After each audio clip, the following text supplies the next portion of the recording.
Japan will lose the U20 World Cup, and it is because of Isagi.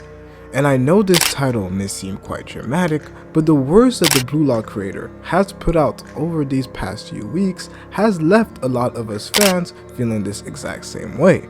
And that is due to the fact that we have something quite interesting come out with the Blue Lock creator. And this is what he says concerning Isagi fans. He says, no matter what happens in the future, will you still love Isagi till the end? And the question a lot of people have is, what exactly does this mean? What exactly is the Blue Lock creator trying to warn us about when it comes to Isagi and things that may happen in this upcoming arc related to our feelings towards Isagi? And I believe that this is one of many hints that do end up leading towards this conclusion that I have, that Japan will not win the U20 World Cup.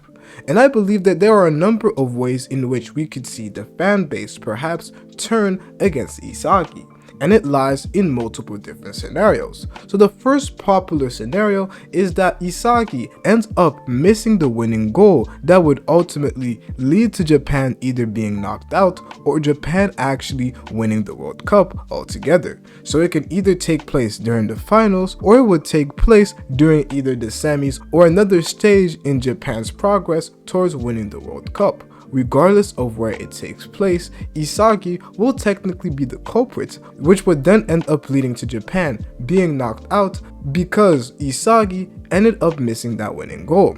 There are a number of ways in which I could see it being taken place. If you go off the fact of there being some foreshadowing to it, maybe just like a bit of what we saw in this scene from the first few chapters of the Blue Lock manga, where Isagi ended up passing to his teammate and then his teammate missed, leading to them losing. This time, Isagi does follow this new philosophy, the Blue Lock way of having your own ego and taking the responsibility for that shot. However, in this case, he ends up missing, and the path that would have a higher likelihood of working and leading to a goal would have been to pass, but Isagi, with his ego, he then doesn't end up passing, leading to Japan being knocked out, which would be an interesting approach to take.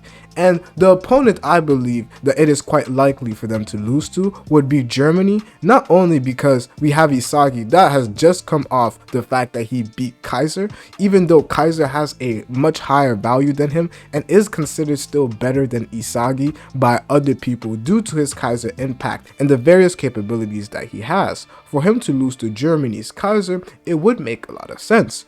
However, if you take into consideration historical aspects of football as a history, you would see that recently Japan and Germany do have this almost rivalry that they have ever since the World Cup. Some may argue that it goes back all the way to 2018, but I'd really say that it really is starting to be pushed ever since the 2020 World Cup, the most recent one. We had a Japan that ended up beating Germany and playing them, resulting in Germany being out of the World Cup. There is this intense rivalry between both countries when it comes to soccer, at least, so we could see that happening and being translated onto the pitch when it comes to the Blue Lock series in general.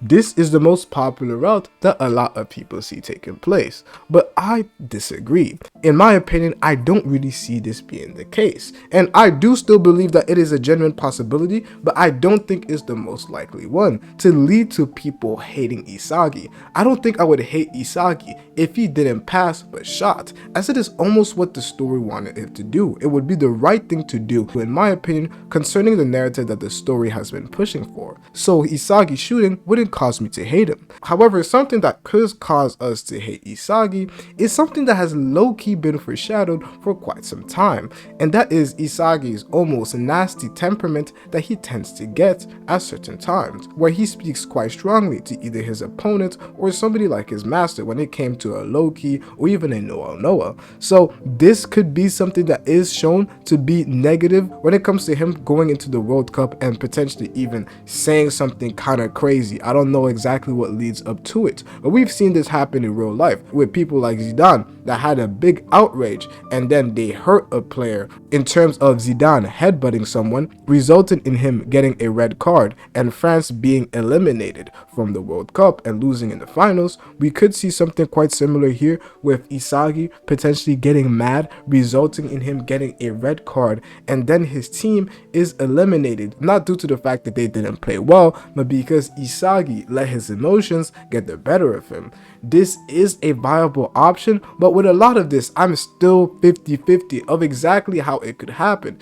So which one do you think is the most likely? But regardless of what ends up happening, Isagi will have to find a way to push forward and continue his soccer career, as after the U20 World Cup is his club arc with Bayern Munich, where he will eventually get to play with the likes of Noel and Ness. And to figure out more about how he could adapt, you have to watch this video right here.